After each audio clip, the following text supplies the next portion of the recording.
Le général Abdourahmane Tiani, président du Conseil national pour la sauvegarde de la patrie et chef de l'État du Niger, a tenu une interview marquante et riche en révélations ce mercredi 25 décembre 2024 sur les ondes de la radio-télévision du Niger, RTN.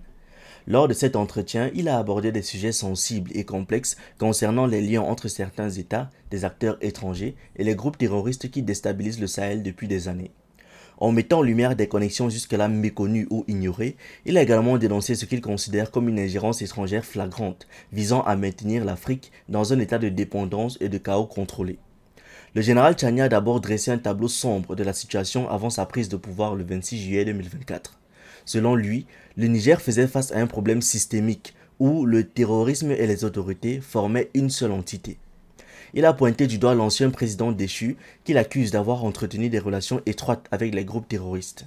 En s'appuyant sur les déclarations publiques de cet ex-dirigeant, Tiani a rappelé que celui-ci se serait présenté comme un ami des terroristes. Une affirmation qui, selon lui, s'illustre également par les nombreuses rencontres tenues avec des membres de ces groupes au sein du palais présidentiel lui-même. Ces comportements, a-t-il expliqué, étaient loin d'être anodins. Ils reflétaient selon lui l'influence directe d'acteurs étrangers, en particulier celle de la France.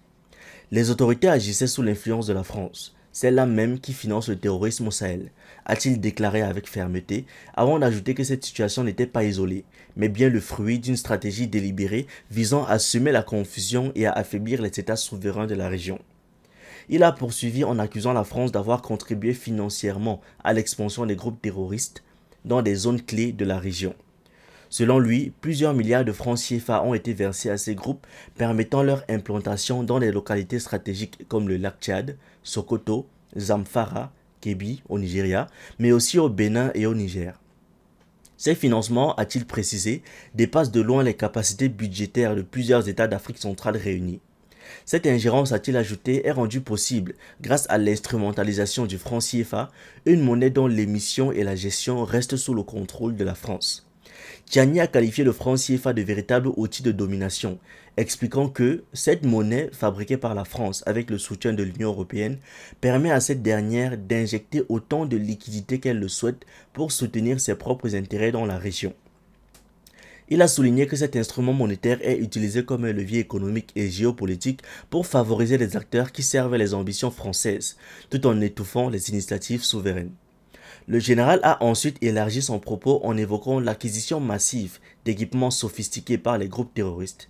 Ces équipements, a-t-il révélé, incluent des drones modernes, comme plus de 100 modèles DJI Matrice achetés en Chine, qui auraient été livrés aux groupes opérant dans des zones telles que le Nigeria, le Bénin, le Niger, le Burkina Faso et le Mali. Il a précisé que ces acquisitions auraient été effectuées avec l'appui logistique et stratégique des forces françaises. Il a également affirmé que des centres d'entraînement terroristes sont établis dans certaines régions du Sahel avec la participation active d'acteurs étrangers. Il a mentionné la localité de Porga, dans le nord du Bénin, comme un exemple de lieu où des forces spéciales françaises seraient impliquées dans la formation de ces groupes armés. Cette situation, a-t-il ajouté, constitue une preuve supplémentaire d'un plan concerté visant à maintenir la région dans un état de guerre et d'instabilité prolongée.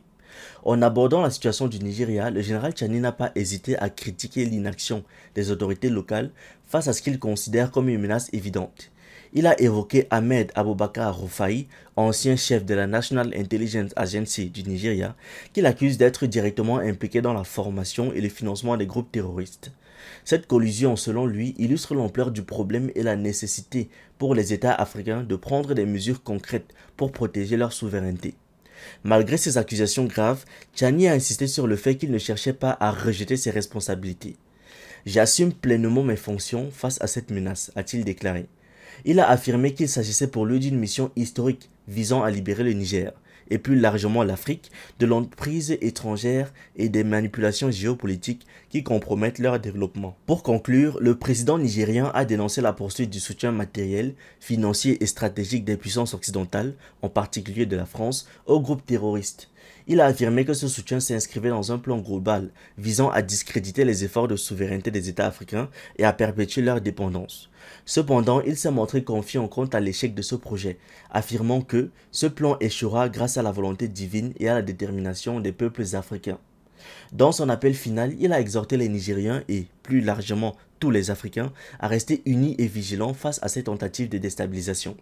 Il a insisté sur la nécessité d'une prise de conscience collective pour faire face aux défis posés par ces ingérences étrangères et pour construire un avenir où l'Afrique pourra enfin s'épanouir librement selon sa propre vision et ses propres intérêts. Merci d'avoir regardé cette vidéo. N'oubliez pas de liker, de partager et de donner votre avis en commentaire. Vous pouvez aussi nous suivre sur nos différentes plateformes Facebook, YouTube, TikTok et surtout sur le réseau social africain Diba World, disponible sur Android et iOS. Pour ceux qui le souhaitent, vous pouvez aussi rejoindre notre communauté WhatsApp.